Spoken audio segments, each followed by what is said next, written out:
Hi welcome back to Changur gardens. ഞാൻ അഞ്ജന കൃഷ്ണൻ. അപ്പോൾ ഇതെന്ത് റോസാന്നുള്ളതൊന്നും എനിക്ക് കറക്റ്റായിട്ട് അറിയില്ല. ഞാൻ ഇടുക്കി റോസ് എന്നാണ് പറയുന്നത്. ഒരുപാട് നാളായിട്ട് ആഗ്രഹിച്ച് നടന്നൊരു വെറൈറ്റി റോസായിരുന്നു ഇത്. കാരണം നമ്മുടെ ക്ലൈമറ്റിൽ അധികം അങ്ങനെ ഇത് വളരാറുമില്ല, കിട്ടാനും ഇച്ചിരി റെയറാണെന്ന് തോന്നുന്നു.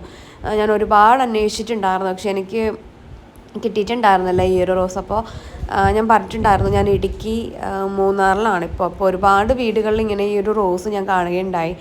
അപ്പോൾ ഞാനൊരു വീട്ടിൽ ചോദിച്ചു, ഇതിൻ്റെ വീഡിയോ എടുത്ത് അപ്ലോഡ് ചെയ്തോട്ടെ എന്ന് ചോദിച്ചു. അങ്ങനെ അവരുടെ പെർമിഷൻ എടുത്തിട്ടാണ് അത് ഈ ഒരു റോസിൻ്റെ വീഡിയോ എടുക്കുന്നത്.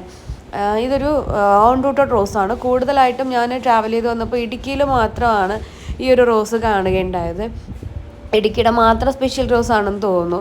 അപ്പോൾ ഇടുക്കിക്കാരാരെങ്കിലും ഈ വീഡിയോ കാണുന്നുണ്ടെങ്കിൽ ഇതെന്ത് റോസാണ്, ഇതെന്ത് വെറൈറ്റി ആണ് എന്നുള്ളതൊക്കെ ഒന്ന് മെൻഷൻ ചെയ്യുക. പിന്നെ ആരുടെയെങ്കിലും കയ്യിൽ ഈ ഒരു റോസ് ഇപ്പോൾ അവൈലബിൾ ആണെന്നുണ്ടെങ്കിൽ എനിക്കൊന്ന് വാട്സപ്പ് ചെയ്യണേ. ഓൺ റൂട്ടഡ് ആയിട്ടുള്ള പ്ലാന്റ്സ് അവൈലബിൾ ആണെങ്കിൽ ജസ്റ്റ് ഒന്ന് എനിക്ക് മെൻഷൻ ചെയ്യുക. ഞാൻ ഇടുക്കിയിലാണ്. ഇന്ന് ഈവനിങ് ഇവിടുന്ന് തിരിച്ചു പോകും. അപ്പോൾ അതിന് മുമ്പ് കളക്ട് ചെയ്യാൻ പറ്റുകയാണെന്നുണ്ടെങ്കിൽ ഡയറക്റ്റ് കളക്ട് ചെയ്യാമെന്ന് വിചാരിച്ചിട്ടാണ്. പിന്നെ ഇതിൻ്റെ കട്ടിങ്സൊക്കെ പിടിച്ച് കിട്ടാൻ പാടാണെന്നാണ് കേട്ടിട്ടുള്ളത്. കാരണം അങ്ങനെയാണ് തോന്നുന്നത്. അപ്പോൾ കൂടുതൽ ഡീറ്റെയിൽസ് അറിയാമെന്നുള്ളവരൊന്ന് ഷെയർ ചെയ്യണേ.